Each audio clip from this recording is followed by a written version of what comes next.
I'm back. They said keep coming back, right? My name is Chip, and I'm an alcoholic. And again, I give honor to my higher power to be here today. Thanks, Lauren, and thanks to the fellowship here for inviting me to come. As my sponsor said years ago, when someone asks you to participate in a fellowship of Alcoholics Anonymous or Narcotics Anonymous or anything that's saving your ass today, say yes.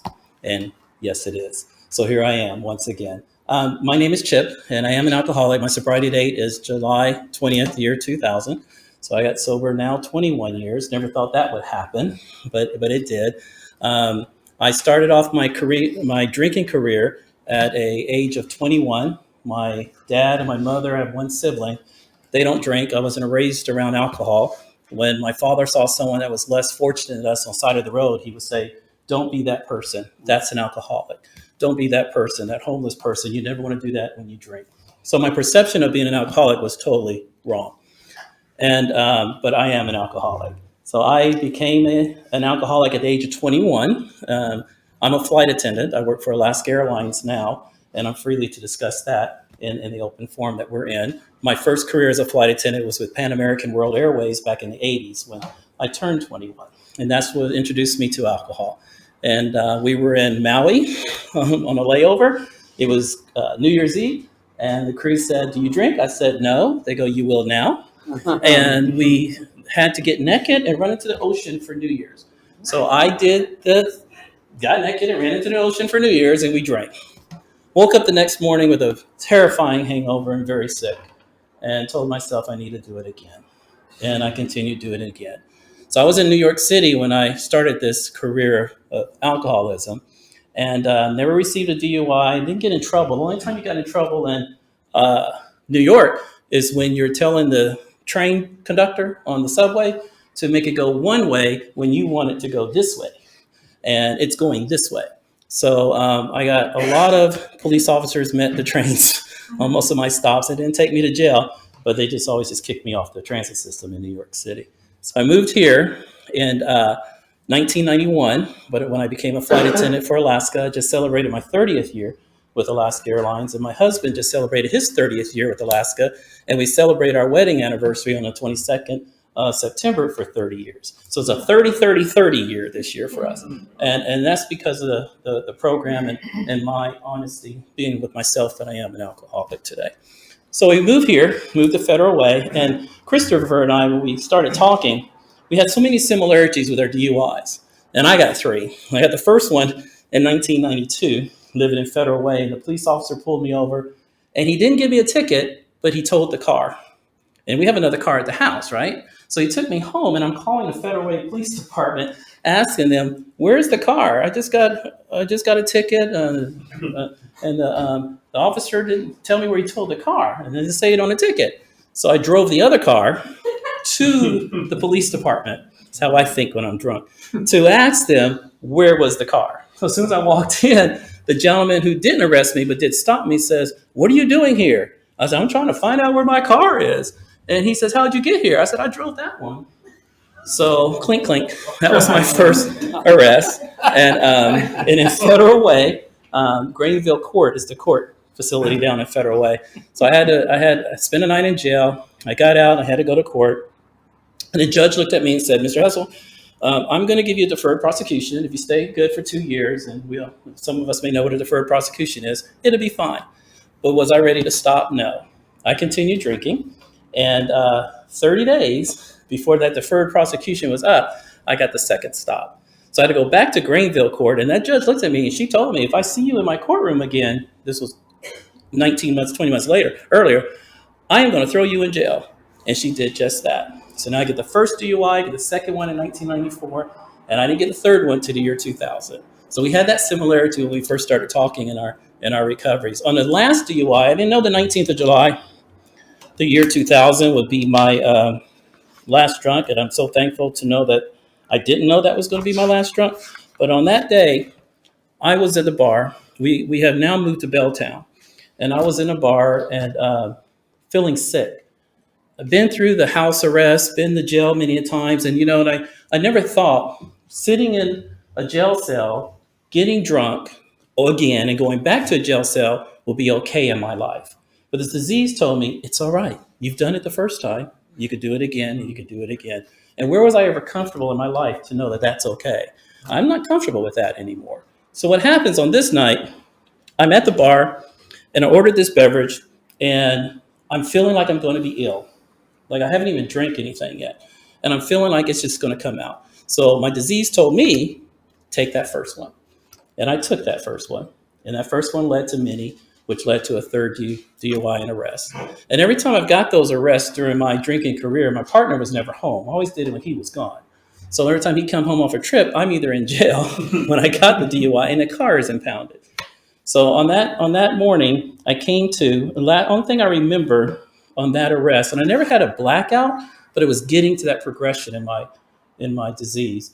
And what I can remember during that night was the police officer giving me the field sobriety test. And they're telling her how to do it. So I'm thinking, I'm going to beat this because she's going to mess up. And I'm going to get out of this conviction of a third DUI. And she did it perfectly, of course. And so when I came to, the next morning, I thought about that. So I called my attorney, give me a call. So I called my attorney and I said, listen, this officer did da-da-da-da-da-da-da. I need you to get me out of this. He already knew by the time I talked to him that I blew 3 times the limit. And he said, you know what? You're going to stay in there. And when you get out, we'll contact you. I said, no, I can't stay in here, man. You got to beat this. I'm going to pay you all this money. I've been paying you all this money on these other DUIs. No, you're going to stay in there, and we're going to take care of this when you get out. So I stayed in there for a week. A prosecutor came into my jail cell and said, Mr. Hessel, we're going to keep you. We're going to keep you for a year. You're not getting out. You've had 3 DUIs within the 8-year period. And my whole world just fell. And I thought, what can I do? And so one of my cellmates, and every time I went to jail, I had to defend myself that I'm an alcoholic. It was like, dude, you don't belong in here. You don't act like you belong in jail. This is not you. I'm like, dude, I'm an alcoholic. Okay, I drink. I come here. So I'm defending myself to be an alcoholic. It's kind of crazy. So one of my cellmates said, write a letter to the judge. Simply write a letter to the judge, asking for mercy. And I wrote that letter to that judge. And about 4 or 5 days later, the guard comes in and says, Hessel, roll it up. And if you've never been to jail, when they say roll it up, that means you're leaving, going somewhere else, or going out. It's your bedding. So he said, roll it up. So I said, what's going on? Am I going to the bigger house? Because I knew I was going for a year. He says, no, you could bail out pending a court date. And they're putting me in another tank to do that. And I thought, really? So move forward, the judge got my little letter and she read it. And I don't know what I said in it. I couldn't even tell you what I wrote. And I prayed before I wrote it, and I got a chance to bail out. Now, Ross is gone. Back then, we had no money because I spent it all on attorneys and getting DUIs. So I'm a flight attendant for Alaska Airlines, as I mentioned before. I called Alaska Airlines Collect out of jail. And I've been there 10 years at this point, and they know me. And it was a collect call from Chip Hessel, King County Jail, and the secretary for in-flight hung up. And I called again. And Rebecca answered the second time. And she says, what's going on? I said, I'm in jail. I need help. I can't get out, and Ross isn't home. And I don't know what to do. But I could leave if you guys could help me. She goes, we're going to get you out of there. So they sent a supervisor down from SeaTac to King County Jail to bail me out. I don't know if they'd do it today, but they did it then. And they bailed me out. And when I got out, I called my attorney back and said I bailed out. He says, go to a meeting, go to treatment, get involved in the Alcoholics Anonymous program, get yourself a sponsor, and get your life right, Mr. Hessel, so I can work with this with you. And I did just that. I got sober in Belltown. I'm probably the only person who ever got sober in Belltown, but I got sober in Belltown. And my first home group was Belltown AM. They still meet. Well, now they're not because of the current environment, but they're coming back, I hear. And so that started my journey.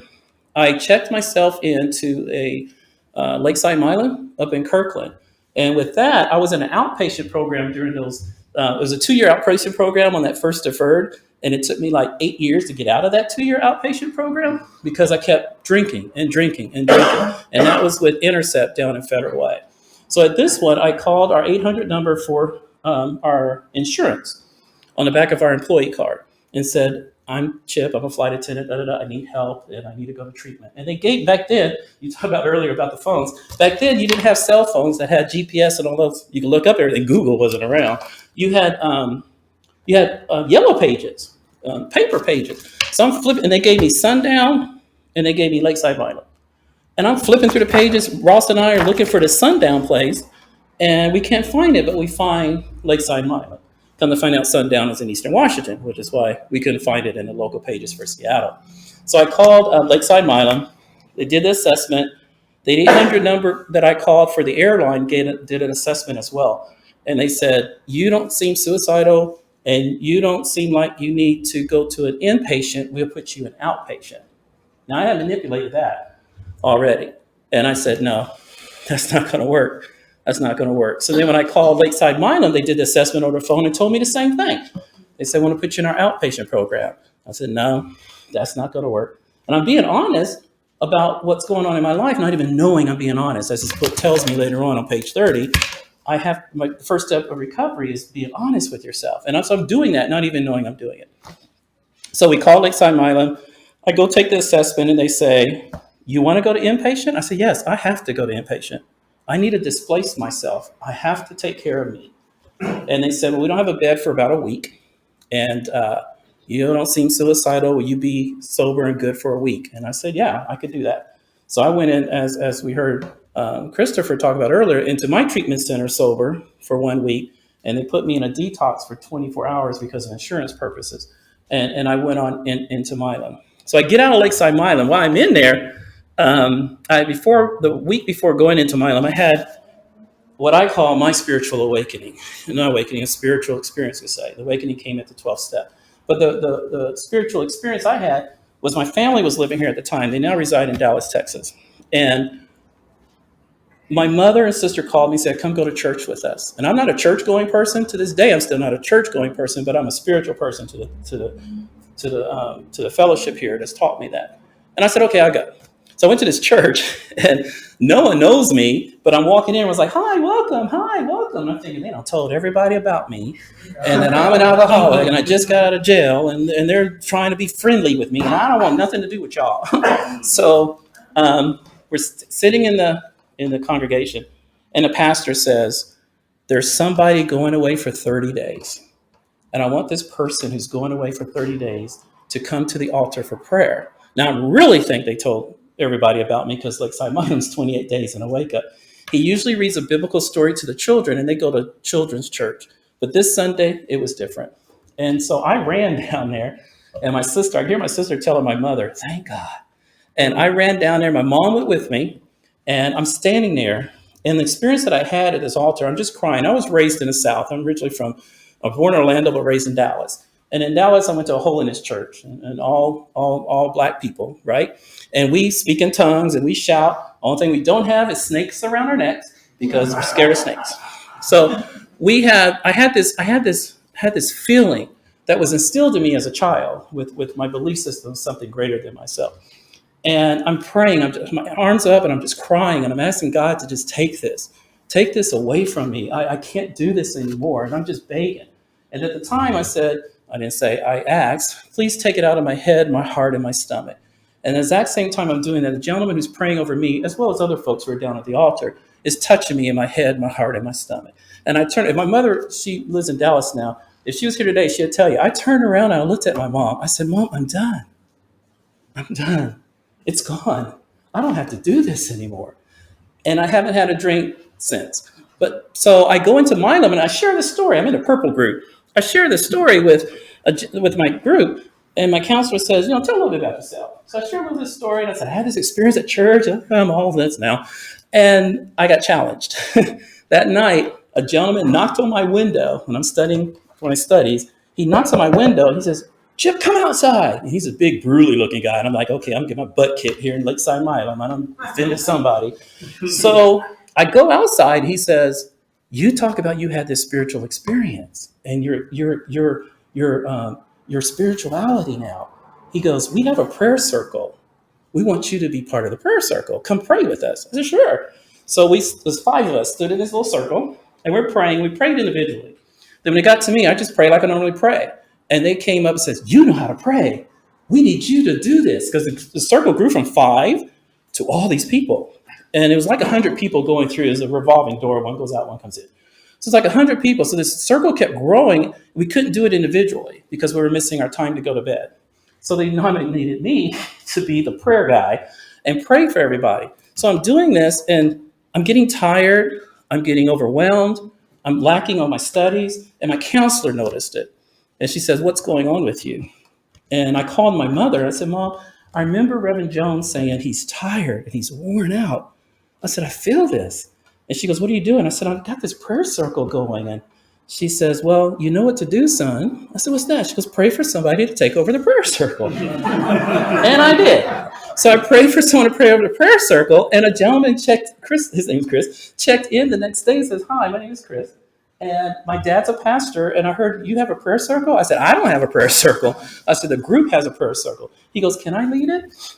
And I was 1 week from getting out. So that happened. I share that story because my spiritual experiences I've had in these 21 years, like many of us have probably had, have been so profound in my life that I know that my higher power is guiding me. And that's what I try to instill in the suspects that I'm blessed enough to have in my life, that I could say, this is how this works. It's all about your spirituality and your connection with a higher power. And that has been day one with me. Many things have happened in my life over these last 21 years that I didn't think could ever happen. And I got out of Milam. I go to court, and the judge sees me 3 months later, and she says, Mr. Hessel. I said, yes. She goes, something's different about you. I said, well, ma'am, I got all this paperwork. I go to meetings. I got a sponsor. I'm doing the steps. She goes, I'm going to take a chance on you. She goes, because the laws have changed in 2000, that they have to sentence you to a year. And that's why that prosecutor said that. She goes, I'm going to sentence you to a year, but I'm going to suspend all but 3 months. I'm not going to put you in a jail cell if you can find an ankle bracelet and find a job at Alaska Airlines that will keep you on the ground because you can't fly. So I went to Alaska, and my director said, I don't know what we're going to do, Chip. I don't know if I can help you. So I prayed. The next day, I get a call from Alaska that says, do you know anything about computer systems? And of course, like a typical alcoholic I am, I don't know nothing about computer systems, but I told him, yeah, I know a lot about computer systems. So I walked into this position at Alaska Airlines as an automation clerk for flight attendants. We're changing over our trading, how we trade for our trips. And they trained me. So I'm in an ankle bracelet in the bottom of the D concourse at SeaTac, helping flight attendants who didn't know I was incarcerated at the time. Only one knew. I had a different AA ring I used to have before. It was a bigger one. And this flight attendant came to my office. Now I have an office and a secretary out of all this. And she says, you're in AA. I said, yeah, how do you know? She goes, I see your ring. I said, yeah. And it was my first year of recovery. And we lived in Belltown still. We went up to Queen Anne. I used to have a bookstore in Queen Anne Hill and in a house. And Ross took me in there and we bought me a big book cover. And we bought me the ring. We bought the ring and a necklace. And I said, Ross, can I get the big book cover? And he says, no, we can't afford that right now. Remember, you ain't working. You're not flying. You're working, but you're not making that salary anymore. So I said, okay. So that flight attendant who saw me, she says, she came back the next day after my year, and she says, don't open up this gift until you see that plane taxi away that I'm going on. And I opened it up, and it was a burgundy book cover for my book. Ross had bought me a CD, and back then, Destiny's Child had a song called Bootylicious. And I love that song. So I said, can you give me that CD? He bought just the single song. He didn't buy the whole CD. So my supervisor, who was training me at the time in Alaska for this automation job, gives me an envelope with a $25 gift certificate for Blockbusters, when that used to be around. And I went and got my CD. So then I get home, and my 1-year coin, similar to my 24, the bronze coins that we get, my 1-year coin, the Belltown AM gave me, similar to these coins, Belltown gave me a beautiful 1-year coin. And I came home and I told Ross, I said, I can't take this coin. I'm going to lose it. It's too pretty, right? And I said, I want one like this. If I lose it, I could get one of these. I'm sure it's less expensive than the other one. Well, I get home and I check my mailbox, and I have a card from Orange County, California. And I'm like, and I know in Orange County, California. I didn't know anybody in Orange County, California. And I opened it up, and my husband's sister is 6 months ahead of me in her sobriety. She mailed me her bronze 1-year coin. And I open up that card, and that coin falls on the ground. And these, I get emotional, folks, because these are the little things. They may be small to y'all, but they're huge in my life that I'm doing the right thing. That I have to wake up every morning and activate my recovery. I have to wake up every morning and know that it's not just Care Bears, Twinkle Toes, and Sprinkles all the time, but I have to understand it's much better than jail, institution, or death. And that's what I do now. And I have to live this one day at a time because that's all I have. So I get this opportunity in 2019 before COVID. A friend of mine, and I'll close with this. A friend of mine came to me that goes to Lana Club. He says, Chip, I have this guy that keeps calling me from my hometown, and he wants help. And I said, Alaska had just started flying to Albuquerque, New Mexico. I said, aren't you from Santa Fe? He goes, yeah. I said, we fly to Albuquerque. Let's go see him. Let's take a trip, go down there and work with him and see what we can do. So we go, and so we get to the airport. We're sitting in the boarding area, and I asked him, I said, have you heard from this guy? He goes, no, he hasn't called me in about 2 or 3 weeks, Chip. It's not like him. The phone rings, and it's him. And he asks him, he goes to my friend, he says, where are you? He goes, I'm getting on a plane, get ready to come see you. He goes, what? So we flew down, we go down there. My friend's dad has 40 years in the program. So we introduced AA back into this gentleman's life who's sober today. And they hear me share at one of the meetings. And one of my things I always thought would be so cool is to speak at an AA convention, right? So I'm like, that'd be kind of fun. So I come back to Seattle, and New Mexico's calling me saying, we want you to be one of our keynote speakers at our AA state convention, which I was in 2019. And I'm sitting here looking at 3,000 people going, whoa, this is not what I was asking for, but this is cool. So I had a chance to do that. These promises come sometimes quickly, sometimes slowly, but they do materialize, as we know, as we work for them. But I put a tagline on that: only when I'm ready to receive them. Because I think that promise should come now. I think that promise should have came last week. But my higher power says, no, I'm the director. You are just the instrument, Chip. And that's been my prayer for 21 years is, God, use me as an instrument of recovery and extension of your grace. And I woke up on that 18th year. And I know I said I was going to close it, but I got to close with this one. I woke up on the 18th year of my sobriety, and I looked at my husband and I said, we're losing flight attendants. We're losing them. They're losing their jobs because of their disease. We're losing them because they're dying. I got to do something. I got to help them. So I went to Alaska, and I said, I'd like to start a program with flight attendants who are struggling with the disease of alcohol and drugs. And they said, well, we'll get back with you.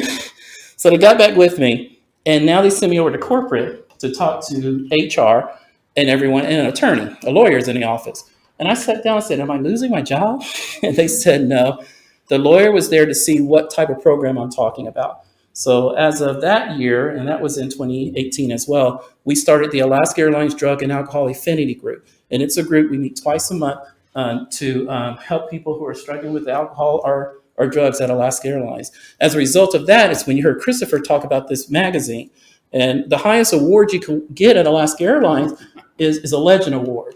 And I was nominated and got the Legend Award that year for reaching out and helping other people at the carrier. They told me, Chip, you share your story. I was such a secret for a long time. I have no problem in telling you who I am today. I'm a recovering alcoholic in the membership of Alcoholics Anonymous. And so I talk about it. I wear the ring, which leads to my coin, which leads to my story. And we're on a jump seat sitting right here. So that's a captive audience. So I'm always talking. And if they ask me, I'm going to tell them about my recovery program. And they said, Chip, I was 18 years at the time. Over the 18 years, you don't know how many flight attendants' lives you saved. They've been coming into our offices asking for help because they flew with you. And I go, what? And I know of one. And I said, really? And they said, yes. My supervisor said, we want to give you this award, this prestigious award. Who would have thunk an alcoholic with 3 DUIs, tens of thousands of dollars in debt at the time, would get the highest award that the airline could give me? Who would have thunk someone with 3 DUIs with tons of fees and attorneys and court costs could be standing in front of y'all today? I know who thunk. And that's my higher power, who I give honor to every time I open up my mouth. Because I know that higher power is the one that's doing it. I'm just breathing. That's all I'm doing is breathing. I get excited every morning. I get emotional. I get excited at the same time. I'm like a whirlwind. But I enjoy this program so much. And when I have the opportunity to share, it just gives me even more energy. And I don't run with the people I used to before. I run with the people in recovery of Fellowship of Alcoholics Anonymous. I don't run with the people I used to before. I run with the flight attendants who are in recovery with Alcoholics Anonymous and the other employees. And that's what the airline told me. They said, we don't want you just to help employees who are flight attendants. We want you to help everybody on the Alaska payroll. I go, what? So that was the higher power. I'll leave with this. There's a story in here called Crossing the River of Denial. And I love what she says. So here I am, sober, successful, serene. Just a few of the gifts of the program for surrendering, suiting up, and showing up for life every day. Good days and bad days. Reality is a wild ride, and I wouldn't miss it for the world. I don't question how this program works. I trust in my God. Stay involved in AA service. Go to lots of meetings. Work with others, and practice the principles of these steps to the best of my willingness each day. I don't know which one of these keeps me sober, and I'm not about to try to find out. It's worked for quite a few days now, so I think I'll try it again tomorrow. And that's what I have to do. I wake up in the morning, just activate my recovery. And if that means holding the door for someone, if that means saying yes to speak at an engagement, if that means just being nice today and not kicking people off a plane because they didn't say good morning when I said good morning back. And I used to do that in my first year of recovery. And my sponsor sat me down and says, that's not recovery, son. You don't get mad at people and throw them off a plane sober. He goes, that's not recovery. He told me to bring my literature. Christopher is one of my sponsees. All the guys have their literature. We're known for that in the South End. If you see this, I'm like, you're one of Chip's. But it's because my sponsor told me, you went to college? And I said, yes. What'd you take? I said, I took my literature. I took my books and pens and paper. Well, every time you go to a meeting, carry your literature. You're still getting learned. You still got to learn. Carry it everywhere you go. And it stays in my car, and I travel with a smaller version because now that phone we talked about earlier, it's not a dumb phone anymore. It's a smartphone. It finds meetings, and it has an app, and I go to them when I'm on my layover. So I appreciate y'all allowing us to speak tonight, and it's always an honor to be in the fellowship of Alcoholics Anonymous, and I'm just thrilled. Now I'm so happy. But thanks for y'all hearing my story, and thanks for letting me share.